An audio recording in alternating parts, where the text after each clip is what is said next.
I'm sometimes asked what it's like being a twin. Well, of course, I haven't known how it feels if you're not a twin. I've always known George. We think alike, we talk alike. We're very close, even now after all these years. And it's been a great help. First of all, of course, if one of us got into trouble twice, we always said, well, it couldn't have been twice because it's the first time, really, because it must have been the other who had gone wrong. We use that not so much at school, but certainly in the army, because there they kept on telling us to get haircuts because the sergeant got some money back from the barber every time he told you to have a haircut. And if you didn't have the haircut, you could be in trouble. So if we were in trouble, we always said, well, you couldn't have told me the first time because you must have told my twin brother. It helped a great deal. But we're very close. What has also happened, though, is that we both felt that we liked to entertain. And it so happened that both of us entertained right from the ages of about 7 onwards. First, we entertained the refugees. A lot of it was still in German. Very important at that time to keep up morale.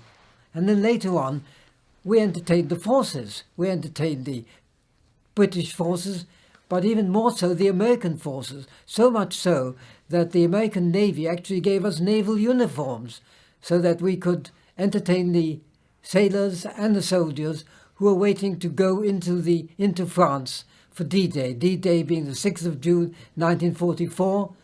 There wasn't television at the time, but they had to be entertained. So they used to have, say, a bevy of girls because that's what they really liked. And then George and I would come through in the middle and we would sing, "Hey there, mister, you better hide your sister because the fleet's in. The fleet's in." And they loved that sort of thing, and we used to enjoy it. We loved doing that. And even when we were at university, we took part there in the Pembroke College, the review there. George actually directed that review. And I think even when we were in the army, we did it. I remember in the Canal Zone, when we were on active service, and we were on the moral leadership course, where we were being actually guarded by the Royal Artillery. Even there, we entertained. And I think we still do so. In fact, now, even when we were, 85, I think when we had a birthday party here in the garden, of course, the grandchildren, of whom there are many, they also asked us to entertain. Because I think we should say, shouldn't we have between us now, I've got 5 children, and George? 5 children. 5 children.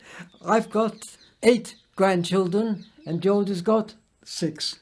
So you can see, we've got quite a lot of children and grandchildren, all of whom wouldn't be here now if we hadn't escaped at the last moment.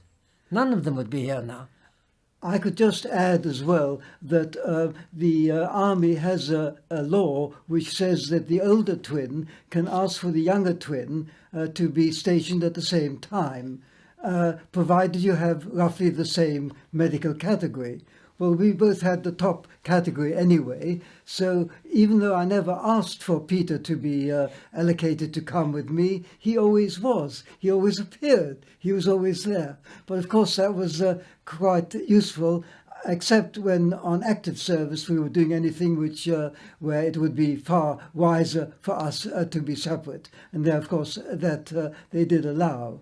But then, of course, they could easily have helped themselves, because in uniform we looked so alike, by making sure that when we were promoted it would be on different days. But no, the army, particularly in Malta, twice decided that we should be given a rise, and twice we were upgraded, and each time exactly on the same day. So at any stage our uniform could never tell us apart. But of course, as twins, I think we gained a great deal. Also, coming over here, speaking only German initially and then English, it meant that each one of us always had a friend readily available. And the wonderful thing really is that even after all these years, both Peter and I are still such good friends and get on so well, and we get on so well with each other's wives. I think that is so wonderful, and I know that if our parents were alive now, they would be only too happy how the 4 of us are still so happy and content to be together.